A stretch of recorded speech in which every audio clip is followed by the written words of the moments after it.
Hello दोस्तों, स्वागत है आपका IQ यात्री यूट्यूब चैनल में। दोस्तों, आज के इस आधुनिक युग में हम इंसानों ने बहुत सी खोजें की हैं, फिर चाहे वो खोज हमारी पृथ्वी से जुड़ी हो या फिर अंतरिक्ष। इंसान चांद पर तो जा ही चुका है और इतना ही नहीं, अब हम प्लेनेट मार्स में भी एक पूरी ह्यूमन कॉलोनी बसाने का सोच रहे हैं। लेकिन हमारे यूनिवर्स इतना बड़ा है और अपने अंदर इतने रहस्यों को समेटे हुए हैं जिन्हें पूरा जान पाना अभी तक हम इंसानों के लिए भी पॉसिबल नहीं है। उन्हीं रहस्यों में से एक है ब्लैक होल, जो कि एक आकाशीय पिंड है और जो इतनी स्ट्रॉन्ग ग्रेविटी का मालिक है जिसको पार कर पाना हम इंसान तो छोड़ो, खुद लाइट के भी बस की बात नहीं है। ये दानव इतना शक्तिशाली है कि अंतरिक्ष में भी कोई भी ऑब्जेक्ट गलती से इसकी बाउंड्रीज या इसके ग्रेविटेशनल जोन में आता है तो ये उसे पूरी तरीके से निगल जाता है।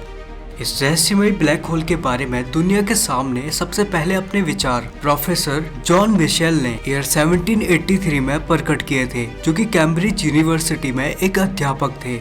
उसके बाद ईयर 1796 में फ्रांस के एक साइंटिस्ट प्रीरे साइमन ने अपनी एक किताब द सिस्टम ऑफ वर्ल्ड में ब्लैक होल के बारे में विस्तार से जिक्र किया।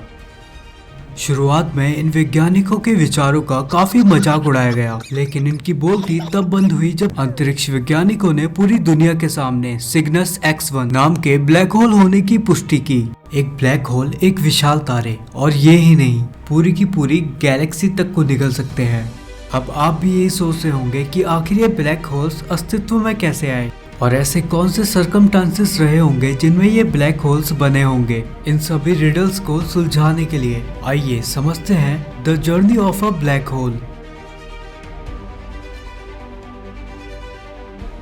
ब्लैक होल को अच्छे से समझने के लिए हमें ये जानना होगा कि आखिर ये तारे यानी कि स्टार्स कैसे अस्तित्व में आए। वैज्ञानिकों के अनुसार आज से 13.8 बिलियन साल पहले जब एक काफी ह्यूज बिग बैंग हुआ, इस बिग बैंग से अलग अलग एटम्स बनने लगे, जिसमें से सबसे पहले हाइड्रोजन और हीलियम अस्तित्व में आए और उसके बाद बहुत से और भी एटम्स बनने लगे। और ये सब अभी इतनी आसानी से कहाँ रुकने वाले थे। अब इन एटम्स और इनकी ग्रेविटी की वजह से गैस और डस्ट के काफी बड़े बड़े क्लाउड्स बनने लगे। गैस और डस्ट से बने इन क्लाउड्स का साइज इतना बड़ा था कि उसके सामने हमारे सोलर सिस्टम का साइज भी काफी छोटा था। और गैस और डस्ट से बने इन क्लाउड्स को नेबुला कहा गया। ये नेबुलास कोई 2 या 4 दिन में नहीं बने, बल्कि इनको बनने में अरबों साल लगे। इन नेबुलास में कुछ ऐसी भी जगहें होती हैं जहाँ पर काफी भारी मात्रा में गैस और डस्ट इकट्ठा होती है। और जब इन एरियाज में ग्रेविटी का कोलैप्शन होता है तो अस्तित्व में आता है एक विशाल तारा।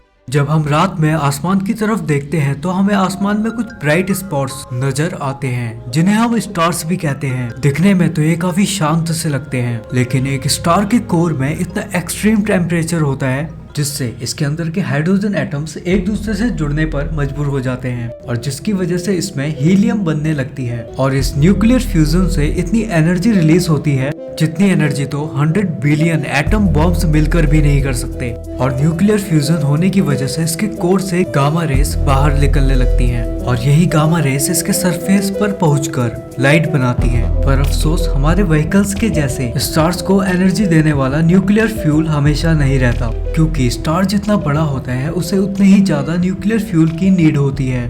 अपनी पूरी लाइफ में एक स्टार काफी खतरनाक तरीके से बैलेंस्ड होता है। जहां एक और उसकी ग्रेविटी उसे कंप्रेस कर छोटा करना चाहती है, तो वहीं दूसरी ओर इसके कोर से निकलने वाली एनर्जी इसका विस्तार यानी कि इसे एक्सपेंड करना चाहती है। जब तक तारे के पास उसका न्यूक्लियर फ्यूल होता है तब तक इनमें बैलेंस बना रहता है, लेकिन इन दोनों की लड़ाई का टर्निंग पॉइंट तब आता है जब कोई तारा अपना सारा न्यूक्लियर फ्यूल खत्म कर लेता है और उस वक्त ग्रेविटी जीत जाती है और एक तारा अपने विनाश के चरम बिंदु पर होता है। और अब ग्रेविटी इतनी पावरफुल हो जाती है कि चुटकियों में इसकी कोर को तबाह कर देती है। स्टार के अंदर इतना एक्सप्लोजन होने के बाद भी इसकी आउटर लेयर इन धमाकों को 8 से 10 घंटे तक पूरी दुनिया से छुपाए रखती है और एट लास्ट इन लेयर्स का सब्र भी अब टूटने लगता है और एक काफी बड़ा धमाका होता है जिसमें इस तारे का अस्तित्व समाप्त हो जाता है। इस पूरे इवेंट को सुपरनोवा कहा जाता है। तारे के अंत के साथ साथ इसको एक्सपेंड करने वाली एनर्जीज भी खत्म हो जाती है और स्ट्रॉन्ग ग्रेविटी होने की वजह से बचा हुआ मास सिकुड़कर एक ब्लैक होल बन जाता है। एक ब्लैक होल की ग्रेविटी इतनी स्ट्रांग होती है कि इससे खुद लाइट भी नहीं बच सकती। एक ब्लैक होल को लाइट, डस्ट और गैस ये सभी खाना काफी पसंद होता है। यहाँ तक कि ये अपने से छोटे साइज वाले ब्लैक होल्स को भी खा जाता है। एक ब्लैक होल जितना खाता है उतना ही ज्यादा स्ट्रॉन्ग होता जाता है। जब ये ब्लैक होल्स काफी ज्यादा खा लेते हैं तो इनमें से एक हाई फ्रीक्वेंसी लाइट बाहर निकलती हुई दिखाई देती है, जो कि हाई फ्रीक्वेंसी वाली गामा रेस होती हैं। दोस्तों, इस वीडियो में हम इतना तो जान ही चुके हैं कि ब्लैक होल कैसे अस्तित्व में आए, लेकिन इस संसार का नियम है जो इस दुनिया में आया है उसे एक न एक दिन तो जाना ही है।